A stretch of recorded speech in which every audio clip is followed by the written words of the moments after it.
Cabinet కీలక నిర్ణయాలు తీసుకుంది. 5 గంటల పాటు సుదీర్ఘంగా సాగిన సమావేశంలో ఉద్యోగుల సమస్యలపైనే ప్రధానంగా చర్చించారు. త్రిసభ్య కమిటీ నివేదిక, ఉద్యోగ సంఘాల అభిప్రాయాలు, వారి డిమాండ్లు, జేఏసీ ప్రతిపాదనలు వంటి అంశాలపై మంత్రివర్గంలో తీవ్ర చర్చ జరిగింది. ఉద్యోగులు మొత్తం 57 డిమాండ్లు, సాధ్యాసాధ్యాలపై చర్చ జరిగిన అనంతరం కీలక నిర్ణయం తీసుకుంది. మొత్తం 5 డిఏలు పెండింగ్ లో ఉండగా ఉద్యోగ సంఘాలు 3 ఇవ్వాలని కోరుతున్నాయి. కాకపోతే రాష్ట్ర ఆర్థిక పరిస్థితి నేపథ్యంలో 2 కరువు భత్యాలు ఇవ్వాలని ప్రభుత్వం నిర్ణయించింది. ప్రభుత్వానికి 1 కరువు భత్యం ఇవ్వనుండగా ఇక 6 నెలల తర్వాత మరో డిఏ ఇవ్వబోతున్నట్లుగా ఉప ముఖ్యమంత్రి బట్టి విక్రమార్క ప్రకటించారు. 3 డిఏలు చెల్లిస్తే ప్రభుత్వానికి అదనంగా భారీ భారం పడుతుందంటూ భావించిన 2 డిఏలకు మాత్రమే పరిమితమైంది ప్రభుత్వం. ఉద్యోగులకు చెల్లించాల్సిన పెండింగ్ బిల్లులను ఇకపై ప్రతి నెల క్రమ పద్ధతిలో చెల్లించాలని నిర్ణయించింది. ప్రతి నెల 700 కోట్లకు తగ్గకుండా బిల్లులు చెల్లించనుంది. ఉద్యోగుల హెల్త్ కార్డులకు సంబంధించి మంత్రివర్గం కీలక నిర్ణయం తీసుకుంది. ఉద్యోగ సంఘాల అభ్యర్థన మేరకు హెల్త్ కేర్ ట్రస్ట్ ఏర్పాటు చేయాలని నిర్ణయించింది. ప్రతి ఉద్యోగి నుంచి నెలకు 500 వసూలు చేయడంతో పాటు సమాన మొత్తాన్ని ప్రభుత్వ వాటాగా ట్రస్టుకు చెల్లించబోతుంది.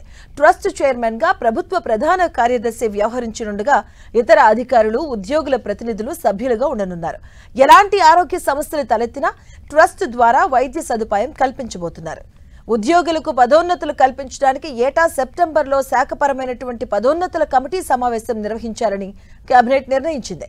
ఇక జిల్లా, రాష్ట్ర స్థాయిలో మెడికల్ ఇన్వాలిడేషన్ కమిటీ ఏర్పాటు చేయాలన్న మరో కీలక డిమాండ్ను మంత్రివర్గం ఆమోదించింది.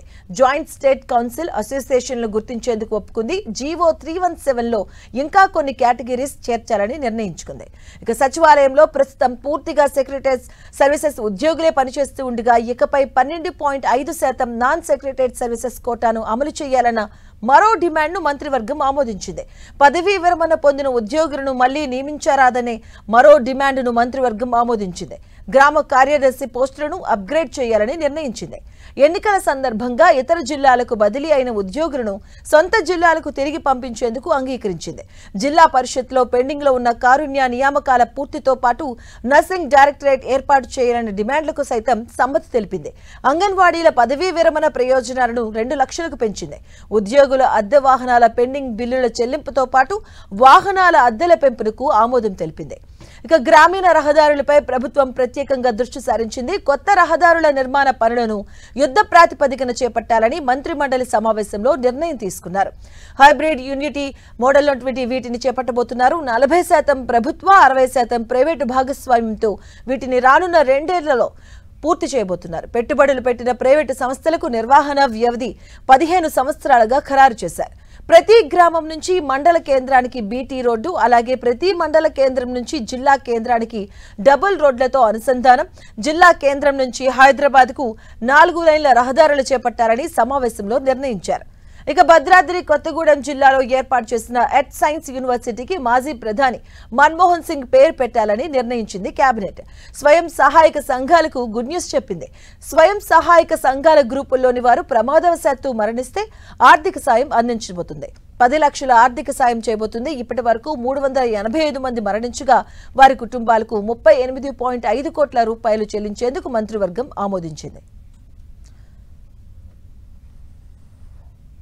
డిఏ సంబంధించి ఉద్యోగ సంఘాలు ఎదురు చూస్తూ ఉన్నారు. దీనికి సంబంధించి ఆర్థికంగా ఉన్నటువంటి పడేటువంటి భారాన్ని కూడా లెక్కలు కట్టి ప్రస్తుతానికి 2 డిఏలు ఉద్యోగ సంఘాలకి ఉద్యోగస్తులకు ఇవ్వాలని, 1 డిఏ ఇప్పుడు వెంటనే చెల్లించాలని, అట్లాగే ఇంకొక డిఏ ఒక 6 నెలల తర్వాత చేపట్టాలని నిర్ణయం చేయడం జరిగింది. ప్రధానమైనటువంటి అంశాలు డిఏకి సంబంధించి, హెల్త్ కార్డ్ సంబంధించి, పెండింగ్ బిల్స్ గురించి, అట్లాగే డిపిసి ప్రమోషన్స్ గురించి, ఇవన్నీ వాటన్నిటిని కూడా సానుకూలంగా ఉద్యోగస్తులకి అనుకూలంగా ఈరోజు కేబినెట్ సుదీర్ఘంగా చర్చించి నిర్ణయం చేయడం జరిగింది. ఈ స్వయం సహాయక సంఘాలు ఉన్నాయో ప్రమాదవశాత్తు ఎవరైనా చనిపోతే గతంలో ఇన్సూరెన్స్ పాలసీ ఉండేది కాదు. మన ప్రభుత్వం వచ్చిన తర్వాత ప్రమాదవశాత్తు ఎవరైనా చనిపోతే వారికి 10 లక్షల రూపాయలు ఇన్సూరెన్స్ ఇచ్చే కార్యక్రమాన్ని చేపట్టి కార్యక్రమం ఉండేది. అయితే ఆ ఇన్సూరెన్స్ ప్రీమియం ఇతరత్ర ఓవర్ బర్డెన్ అవుతుందని ఇన్సూరెన్స్ కాకుండా ప్రభుత్వమే ఆ సంఘాల నుంచి ప్రభుత్వ పక్షాన 10 లక్షల రూపాయలు ఇచ్చే కార్యక్రమం చేపట్టాలని కేబినెట్లో నిర్ణయం తీసుకోవడం జరిగింది. గత సంవత్సరం 385 మంది చనిపోయారు. వారికి 38.5 కోట్ల రూపాయలు ఈ కేబినెట్లో ఆమోదించి ఇదే ట్రెడిషన్ని భవిష్యత్తులో కూడా కంటిన్యూ చేయాలని కేబినెట్ ఆమోదించడం జరిగింది.